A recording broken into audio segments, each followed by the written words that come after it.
Baik teman-teman, kali ini saya akan memberikan tutorial. Ini adalah tutorial bagian ketiga. Bagian ketiga ini part ketiga untuk ya part pertama dan part kedua bisa teman-teman lihat di video sebelumnya. Di part ketiga ini saya akan menjelaskan setelah sebelumnya saya menjelaskan bagaimana merapikan file AutoCAD, kemudian menyimpan file AutoCAD tersebut. Nah, langkah selanjutnya adalah file AutoCAD tersebut yang telah disimpan akan saya convert atau saya konversikan ke file SHP menggunakan ArcGIS atau ArchMap ya. Jadi kita akan membuka file ArchMap-nya terlebih dahulu. Nah, ini tadi langkah-langkah yang saya jelaskan di video pertama dan kedua, yaitu menyiapkan atau membersihkan data jalur AutoCAD untuk proyek transmisi dengan merapikan file CAD-nya, yaitu peta rutenya, dan menyinkronkan dengan file tower schedule. Nah, ini file tower schedule ya. Kemudian setelah itu saya menyimpan file AutoCAD yang sudah dirapikan, dan yang ketiga di video kali ini saya akan memberikan tutorial mengenai cara mengkonversi file CAD ke SHP. Nah, jadi setelah kita membuka file ArchMap akan muncul seperti ini ya. Ini defaultnya, jadi belum ada namanya di sini kiri atas untitled ya. Kemudian di sini di sebelah kanan ada katalog. Nah, di katalog ini biasanya untuk tampilan default akan muncul, tapi jika tab katalog ini atau box katalog ini tidak muncul, teman-teman bisa buka Windows kemudian klik katalog. Nah, kemudian di katalog ini ada folder connection. Di sini teman-teman bisa buka folder connection. Lalu teman-teman harus memilih file AutoCAD teman-teman, atau teman-teman harus memilih folder di mana file AutoCAD yang teman-teman buat sebelumnya disimpan. Jadi di sini saya membuka folder saya, yaitu tutorial pembuatan SHP untuk izin KKPR. Di sini saya sudah membuat file CAD sebelumnya dan saya simpan ke versi 2007 dengan judul 2007 SHP jalur Bandung Jakarta ya, misalnya ini nama proyeknya. Kemudian yang harus teman-teman lakukan adalah mendefinisikan geospatial reference-nya atau ya kode untuk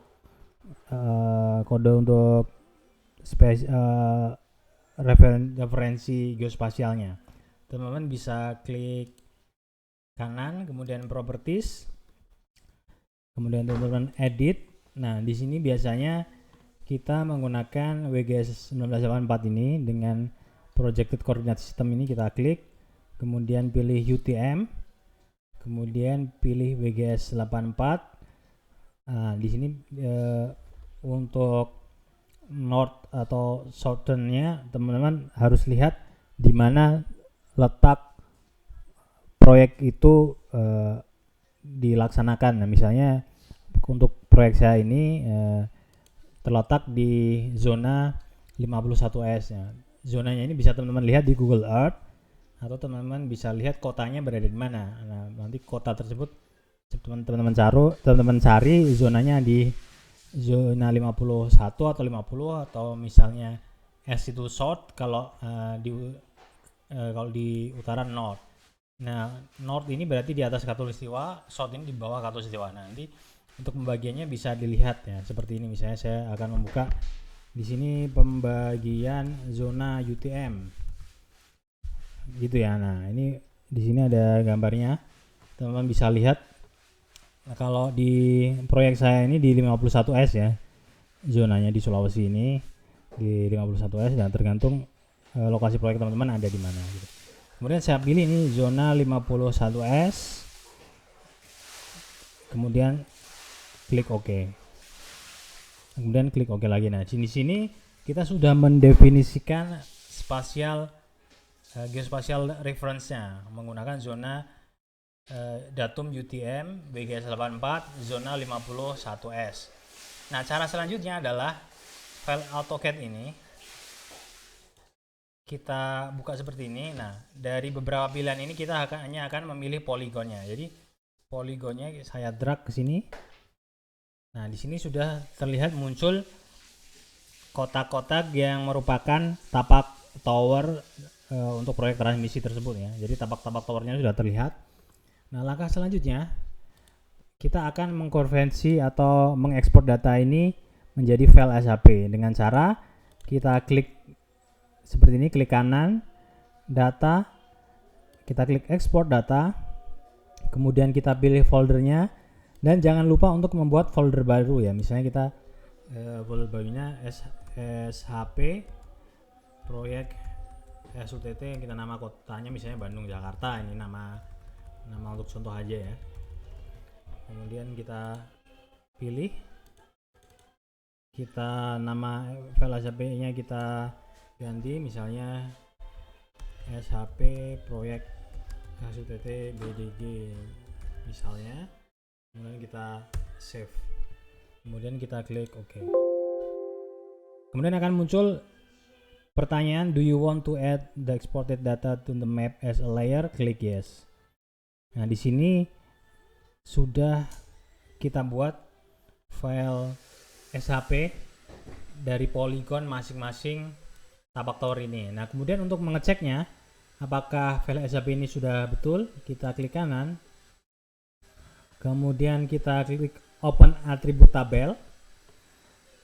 Nah, di sini akan muncul total tapak towernya atau total poligonnya. Di sini ada 21 tapak tower. Nah, ini kita cocokkan di sini ya. Apakah ada 21 tapak tower?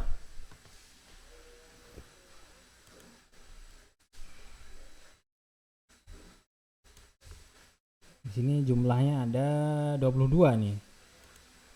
Kalau di sini ada, oh iya ini 22 ya. Ada 22 tapak tower. Karena di sini nomornya berawal dari 0. Nah, kemudian yang di file di sini ada nomor yang loncat ya. Nah, ini harusnya nomor 22. Nah, jadi sini cocok, sudah ada 22 tower. Kemudian di sini ada beberapa tab ya, ini kita lewatkan saja. Kemudian kita akan mengetahui luas masing-masing tapak tower ini. Kita akan klik di sini. Kita pilih add file. Kita mau cari luasannya masing-masing poligon tapak tower ini. Kita namanya misalnya luasan ya. Kita klik pilih double. Ini untuk presisinya kita 2 dan 5 saja. Nah, di sini sudah muncul tab luasan. Kemudian kita klik seperti ini. Kita klik kanan, kita pilih calculate geometry, kita pilih area dan use coordinate system of data source. Ini kita pilih, kemudian unitnya square meter, kita klik OK.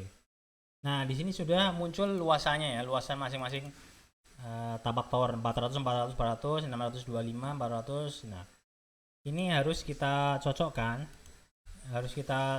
dengan luasan lahan yang di sini. Nah, misalnya kita nanti ini total luasannya di tower schedule 600 atau 6350. Nah, ini nanti kita jumlah juga nih. Kita copy nanti untuk luasannya ini kita harus sama ya, harus kita jumlah dan nanti harus sama dengan yang di sini. Nah, nanti untuk luasannya nanti bisa di copy atau dicocokkan satu-satu. Nah, begitulah teman-teman, berarti ini filenya ini sudah sama dengan tower schedule di sini ya. Luasannya sudah sama. Kalau misalnya belum sama berarti yang harus kita perhatikan adalah data di AutoCAD-nya. Data di AutoCAD-nya berarti ada kemungkinan tapak towernya belum sama luasannya untuk masing-masing tapak tower dengan data di tower schedule. Begitu teman-teman untuk tutorial kali ini. Terima kasih. Silakan nanti klik di komentar untuk misalnya ada yang ditanyakan. Wassalamualaikum warahmatullahi wabarakatuh.